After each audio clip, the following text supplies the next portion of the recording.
بسم اللہ الرحمن الرحیم۔ معزز خاتم حضرات، السلام علیکم ورحمۃ اللہ وبرکاتہ۔ توحید اور شرک ایک دوسرے کی ضد ہیں۔ یہی وجہ ہے کہ اہل شرک کے سامنے جب بھی اللہ رب العزت کا تذکرہ کیا جائے تو انہیں بڑی چڑ ہوتی ہے۔ آج کے دور میں بھی ہے۔ مکہ والوں کو بھی رب کائنات کی صفت الرحمن سے بڑی چڑ تھی۔ کیوں؟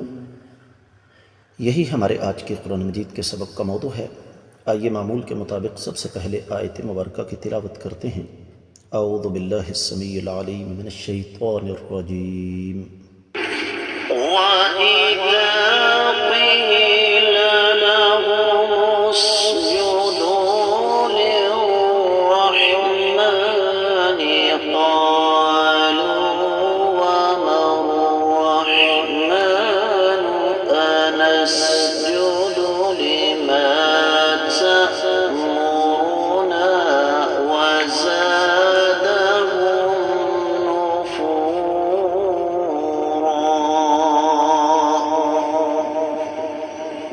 وَإِذَا قِيلَ لَهُمُ اسْجُدُوا لِلرَّحْمَنِ قَالُوا وَمَا الرَّحْمَنُ أَنَسْجُدُ لِمَا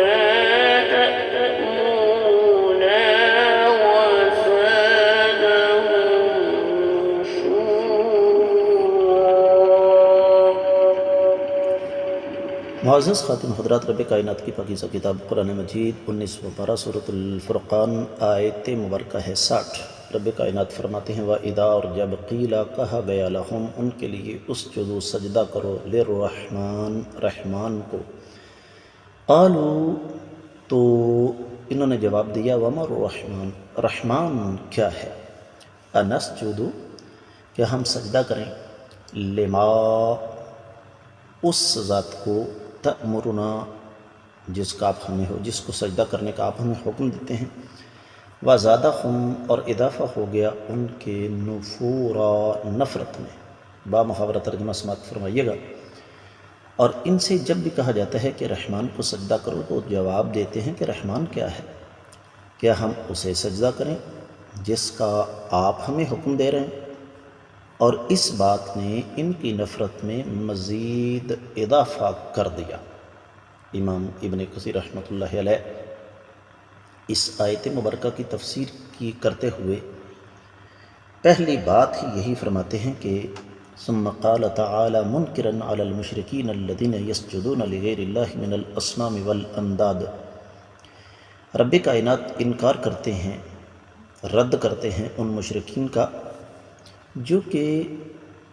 غیر اللہ یعنی بتوں اور شریکوں کو سجدہ کرتے تھے۔ تو جب ان سے یہ کہا جاتا کہ رحمان کو سجدہ کرو تو وہ کہتے لا نعرف الرحمن، ہم رحمان کو نہیں جانتے، اور اللہ کے اس نام کا وہ انکار کرتے تھے۔ یہی معاملہ صلح حدیبیہ کے موقع پر پیش آیا جب اللہ کے نبی صلی اللہ علیہ وسلم نے کاتب سے کہا لکھو بسم اللہ الرحمن الرحیم، تو اہل مکہ نے کہا کہ نہ تو ہم رحمان کو جانتے ہیں نہ رحیم کو، لیکن آپ ویسے ہی لکھیں جیسے آپ لکھا کرتے تھے، لکھو بسمک اللہم۔ تو رب کائنات نے اسی وجہ سے یہ آیت مبارکہ نازل فرمائی سورۃ الاسراء یا بنی اسرائیل کی، قل ادعوا اللہ او ادعوا الرحمن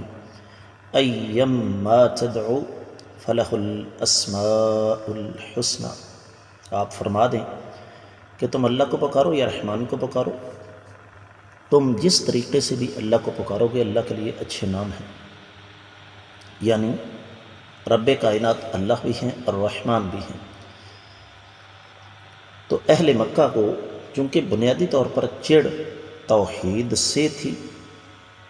اس لیے انہوں نے کہا جی ہم نہ تو رحمان کو جانتے ہیں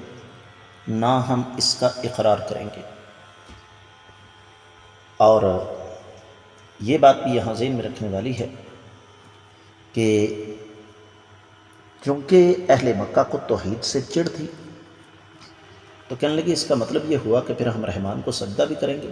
آپ ہمیں حکم دے رہے ہیں۔ تو اس تبلیغ نے، اس دعوت نے ان کی نفرت میں مزید اضافہ کر دیا، جبکہ اہل ایمان تو رب کائنات کی عبادت کرتے تھے اور کرتے ہیں، اور اس ذات بابرکات کو اکیلی کو معبود مانتے ہیں اور اسی کے سامنے جھکتے ہیں۔ پھر امام ابن کثیر رحمۃ اللہ علیہ فرماتے ہیں کہ یہ جو سجدہ ہے، یہ سجدے والی آیت ہے کہ اہل علم کا اتفاق ہے کہ یہ سجدہ بھی دیگر سجدوں کی طرح مشروع ہے، جس طرح قرآن مجید میں دیگر مقامات پر موجود سجدے مشروع ہیں۔ تفسیر ابن کثیر میں جو کچھ بیان ہوا وہ اتنا ہی، دیگر کتب تفاسیر کا جائزہ لیا جائے تو اہل علم یہ فرماتے ہیں کہ سب سے پہلے ایک مناسبت ہے اس آیت مبارکہ کی، اور وہ مناسبت کیا ہے جسے امام بقائی نے نظم الدرر میں بیان فرمایا کہ جب رب کائنات نے پچھلی آیات مبارکات میں ذکر فرمایا کہ میں انسانیت پر احسان کرتا ہوں، ان انسانیت پر انعامات نازل کرتا ہوں، تو پھر اللہ ملک العلام رب ذوالجلال والاکرام نے تذکرہ کیا کہ شکر کی جگہ ان ظالموں نے کفر کا راستہ اختیار کیا، اور یہی وجہ ہے فرمایا وَإِذَا قِيلَ لَهُمُ اسْجُدُوا لِلرَّحْمَنِ قَالُوا وَمَا الرَّحْمَنُ أَنَسْجُدُ لِمَا تَأْمُرُنَا، کہ ان مشرکین سے جب کہا جاتا ہے کہ وہ ذات بابرکات جو رحمت والی ہے، جس نے تم پر ان گنت لا تعداد بے شمار انعامات نازل فرمائے، تم سے بہت ساری آفتوں مصیبتوں کو دور کیا، تو یہ ظالم حیرت کا اظہار کرتے ہیں، ہم تو رحمان کو نہیں جانتے، کیا ہم آپ کی بات مان کر اللہ کو سجدہ کریں صرف آپ کی بات پر، آپ کے حکم پر؟ جس طرح کہ رب کائنات نے سورۃ الرعد 30ویں آیت مبارکہ میں فرمایا وَهُمْ يَكْفُرُونَ بِالرَّحْمَنِ، یہ ظالم رحمان کا انکار کرتے ہیں، تو فرمایا وَزَادَهُمْ نُفُورًا، جب آپ نے رحمان کا تذکرہ کیا تو ان کی نفرت میں مزید اضافہ ہوا۔ اس حوالے سے امام ابن جریر، امام قرطبی مادی قریب میں فقیہ العصر، امام ابن عثیمین نے بڑی تفصیل بیان فرمائی ہے۔ سورۃ الاسراء 46ویں آیت مبارکہ ہے، رب کائنات فرماتے ہیں وَإِذَا ذَكَرْتَ رَبَّكَ فِي الْقُرْآنِ وَحْدَهُ وَلَّوْا عَلَىٰ أَدْبَارِهِمْ نُفُورًا، جب آپ نے قرآن میں سے نکال کر اللہ تعالیٰ کا ذکر کیا اکیلے کا، تو یہ اپنی پیٹھوں کے بل نفرت کرتے ہوئے بھاگ گئے۔ سورہ زمر 45ویں آیت مبارکہ آگے آ رہی ہے وَإِذَا ذُكِرَ اللَّهُ وَحْدَهُ اشْمَأَزَّتْ قُلُوبُ الَّذِينَ لَا يُؤْمِنُونَ بِالْآخِرَةِ وَإِذَا ذُكِرَ الَّذِينَ مِن دُونِهِ إِذَا هُمْ يَسْتَبْشِرُونَ، جب اکیلے اللہ کا ذکر کیا جاتا ہے نا، تو جو آخرت پر ایمان نہیں رکھتے ان کے دل اس حوالے سے نفرت کا اظہار کرتے ہیں، اور جب اللہ کے سوا دوسروں کا تذکرہ کیا جاتا ہے تو وہ بڑے خوش ہوتے ہیں۔ سورۃ المدثر آگے آ رہی ہے 49، 50 اور 51 3 آیات مبارکات فَمَا لَهُمْ عَنِ التَّذْكِرَةِ مُعْرِضِينَ كَأَنَّهُمْ حُمُرٌ مُسْتَنفِرَةٌ فَرَّتْ مِنْ قَسْوَرَةٍ، بڑی بلیغ مثال اللہ نے کہ ان کو کیا ہے جب ان کے سامنے اللہ کا ذکر کیا جائے یہ باغی گدھوں کی طرح بھاگ جاتے ہیں۔ اور یہ تجربہ مجھے ذاتی طور پر ہوا، میں مسجد نبوی میں درس دیتا تھا، تو میری ایک ترتیب ہوتی تھی اور میری کوشش ہوتی تھی کہ ایک ہفتے کے دوران، چونکہ عام طور پر حجاج کرام عمرہ کرنے والے ان کا قیام 8 دن ہوتا تھا وہاں پر، تو میں نے ایک کورس ترتیب دیا تھا، اس میں توحید بھی آتی تھی، رسالت بھی، عقیدہ بھی، عبادات بھی، معاملات بھی، اخلاقیات بھی۔ تو یقین جانیے کہ ایک آدمی میرے درس کے دوران چیخ اٹھا، آپ مدینہ میں بیٹھ کر کیا توحید کی آپ نے رٹ لگائی ہوئی ہے، آپ یہاں نبی علیہ السلام کے عشق کا تذکرہ کریں، آپ نبی علیہ السلام کی محبت کا تذکرہ کریں، آپ کا شجرہ نسب بیان کریں، یہ ہے وہ ہے۔ تو مجھے سمجھ آ گئی کہ اس آدمی کا تعلق بھی اس طبقے کے ساتھ ہے جن کی رگوں میں شرک خون بن کر دوڑ رہا ہے۔ تو یہ ہر دور میں ایسا ہوتا رہا ہے کہ جب بھی توحید کا تذکرہ کیا جائے تو شرک یا عقائد کے حاملین کو بڑی تکلیف ہوتی ہے۔ یہی وجہ ہے کہ واحد و تفسیر میں ایک بڑی پیاری بات لکھی ہوئی ہے، وہ کہتے ہیں وَإِذَا طُلِبَ مِنْ غَيْرِ الْمُسْلِمِ أَنْ يَسْجُدَ لِلرَّحْمَنِ نَفَرَ وَاسْتَكْبَرَ وَزَادَ هَرَبًا مِنَ الْحَقِّ إِلَى الْبَاطِلِ وَازْدَادَ كُفْرًا وَشِقَاقًا۔ مسلمانوں کو ان الفاظ پر غور کرنا چاہیے کہ جب کسی غیر مسلم سے یہ مطالبہ کیا جاتا ہے کہ وہ الرحمن یعنی اللہ رب العزت کے سامنے سجدہ کرے، متنفر ہو جاتا ہے، تکبر کا اظہار کرتا ہے، حق سے بھاگ کر باطل کی طرف چلا جاتا ہے۔ تو یہ اصل میں کفار مکہ کا سلسلہ تھا، اور وجہ اس کی یہ تھی کہ لفظ الرحمن ان اہل مکہ کے ہاں متعارف نہیں تھا، وہ اس لفظ سے آگاہ نہیں تھے۔ یہی وجہ ہے کہ کہنے لگے ہم تو کسی رحمان کو نہیں جانتے ما سوائے یمامہ کے رحمان کے، اور وہ مسلمہ کذاب تھا بدبخت۔ تو معزز خواتین و حضرات، یہاں پر جو بات اصل میں سمجھنے والی ہے وہ یہ کہ لفظ الرحمن تو یہاں آ گیا نا، لیکن اصل چیز یہ ہے کہ اہل شرک کو ہر دور میں توحید سے چڑھ رہی ہے۔